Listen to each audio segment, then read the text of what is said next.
Predator was never just an action movie. It pretended to be one. But behind the explosions, behind the muscles, behind the machine guns, there was something else hiding in the shadows. Something darker. Something real. Because what you saw on screen wasn't just acting. It was survival. And what happened behind the camera was sometimes even more terrifying than the creature itself. The story begins in the thick, suffocating jungles of Mexico.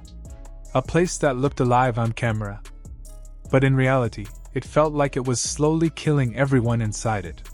The film was supposed to be simple. A group of elite soldiers. A rescue mission. A few enemies. In and out. But from the very beginning, something felt off. The heat was unbearable. Not the kind of heat you can ignore. The kind that sits on your chest. The kind that makes breathing feel heavy. The kind that drains your energy before the day even begins. Crew members started getting sick. One after another. Food went bad faster than expected. Water wasn't safe. People lost weight. Some couldn't even stand for long hours. But they kept going. Because stopping wasn't an option. Millions of dollars were on the line. And at the center of it all was a man who defined action cinema. Arnold Schwarzenegger. At that time, Arnold wasn't just a star.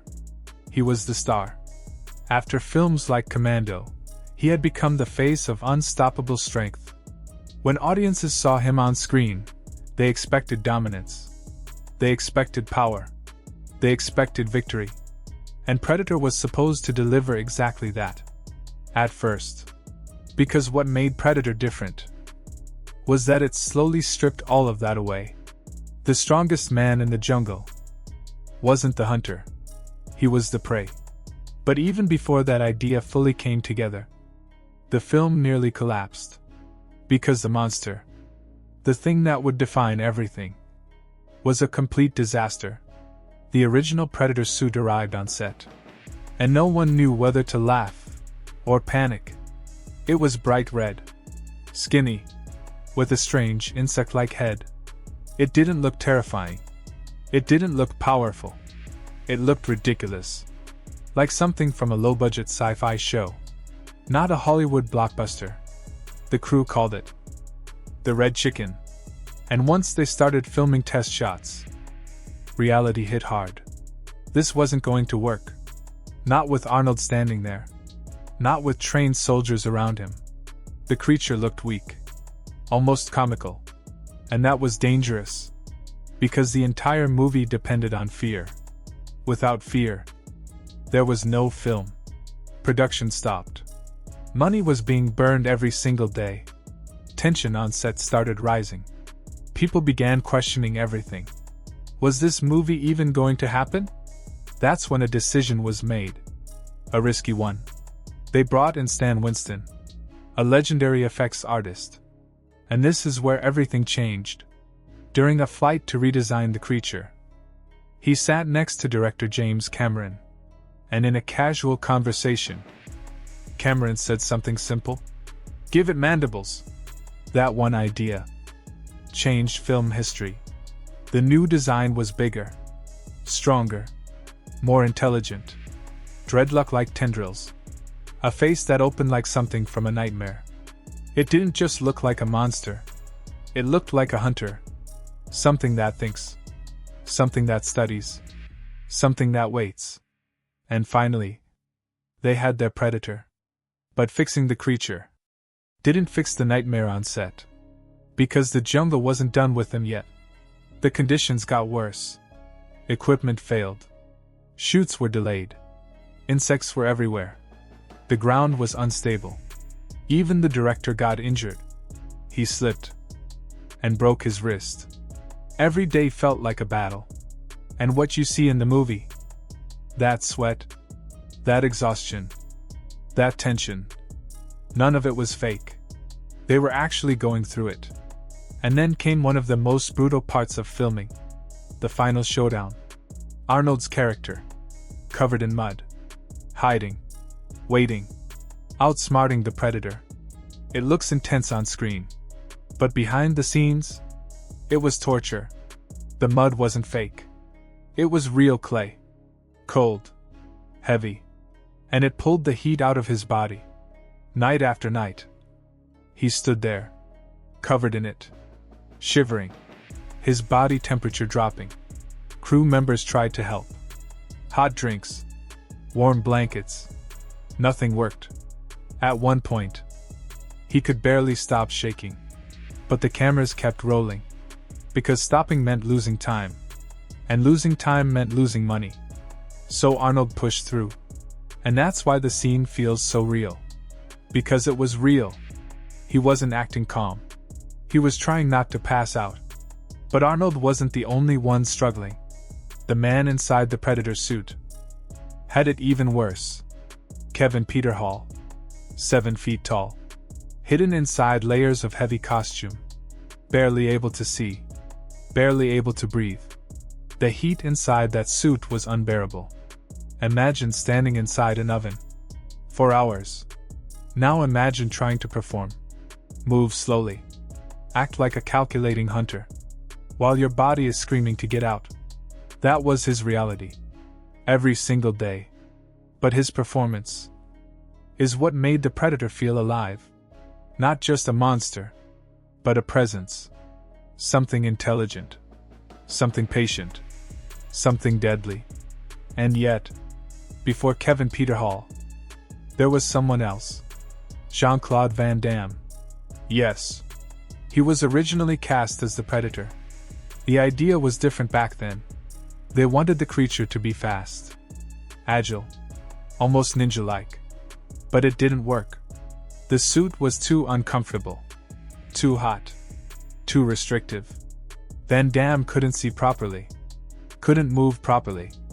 And on camera, the creature didn't feel threatening. It felt small. So after just a few days, he was gone, replaced. And that decision saved the film. But the chaos didn't stop there. Even the visual effects were a challenge. Today, we think of CGI as normal. But back then, they had to get creative. The Predator's invisibility, that iconic shimmer, was done using practical effects. They filmed the jungle twice. Once with the actor in a bright suit. Once without him.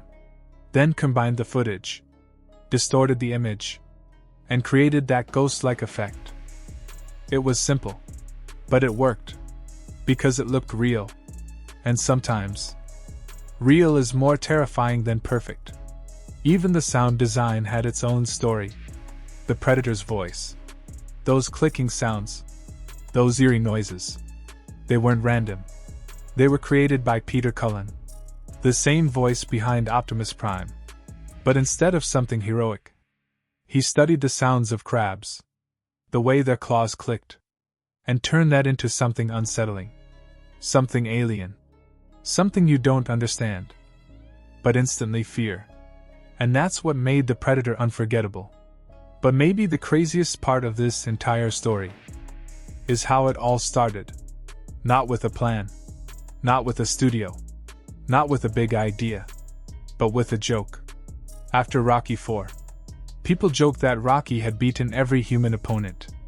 There was no one left, except an alien. That joke inspired writers Jim and John Thomas.